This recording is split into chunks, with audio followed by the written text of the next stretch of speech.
নমস্কার, সোমা কুকিং ক্রিয়েশনে আপনাদের স্বাগত। আজকে আমি আর একটা রেসিপি নিয়ে চলে এসেছি। আজকে রান্না করব চিকেন পকোড়া। ভিডিওটা দেখবেন। চিকেনগুলো আমি সলিড পিস নিয়েছি আর ছোটো ছোটো করে টুকরো করে নিয়েছি। এবার চিকেনগুলোতে আগে লবণ হলুদ মাখিয়ে নেব। লবণ দিয়ে দেব, হলুদ গুঁড়ো দিয়ে দেব, লঙ্কা গুঁড়ো দেবো, গোলমরিচ গুঁড়ো দেবো,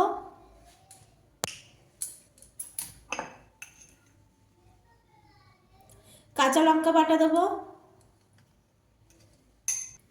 একটু আদা বাটা দেবো, জিরে বাটা দেবো,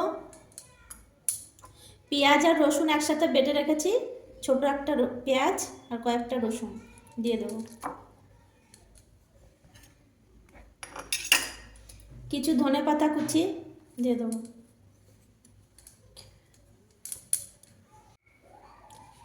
চালের গুঁড়ো দেবো। এবার ভালো করে মাখাবো আর চালের গুঁড়োটা দেবো। আগে ভালো করে মাখিয়ে নেবো, যেটুকু লাগবে সেটুকু দেবো। ভালো করে আগে মাখিয়ে নেবো।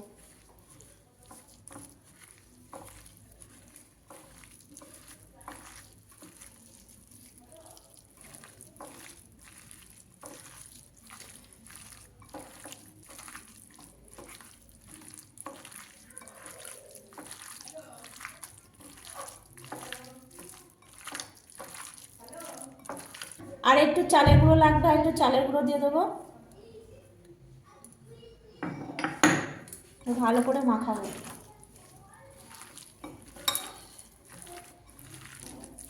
আঠা আঠা করে মাখাবো।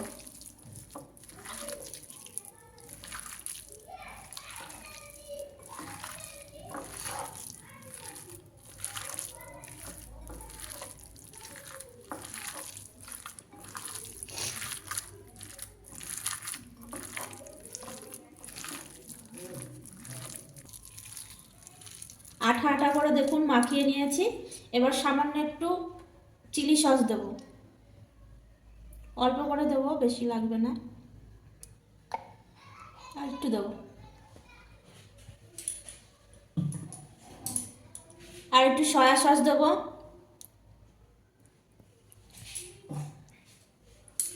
পরিমাণ মতো দেবেন। এবার ভালো করে মাখিয়ে নেব।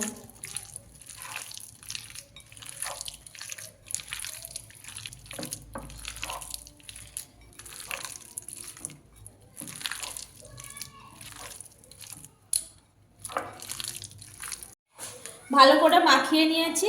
এবার আমি এটা আধ ঘন্টা রেখে দেবো, তারপরে পকোড়াটা ভাজবো। কড়াইতে তেল দিয়ে দিয়েছি আর তেলটা গরম হয়ে গেছে।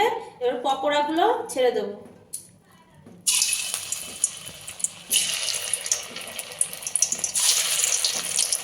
আর গ্যাসের ফ্লেমটা লো ফ্লেমে দেবো, তাহলে ভেতরটা ভালোভাবে হয়ে যাবে, একটু কাঁচা থাকবে না, আর খেতে ভালো হবে, মুচমুচে হবে। লো ফ্লেমে ভাজবো।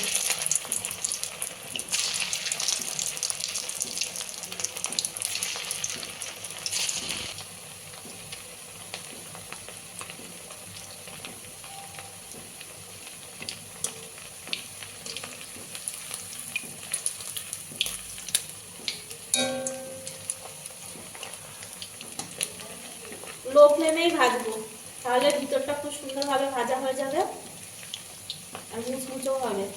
আর জোরে দিলে পরে নালে উপর দিয়ে ভাজা হয়ে যাবে, ভিতরে কাঁচা থাকবে। ওই জন্য একদম লো ফ্লেমে ভাজবো।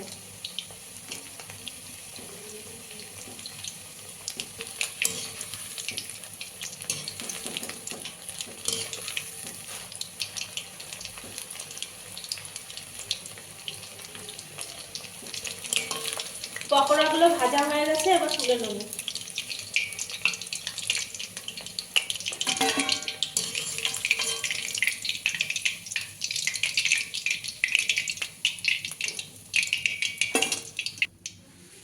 এভাবেই সব পকোড়াগুলো ভেজে নেবো।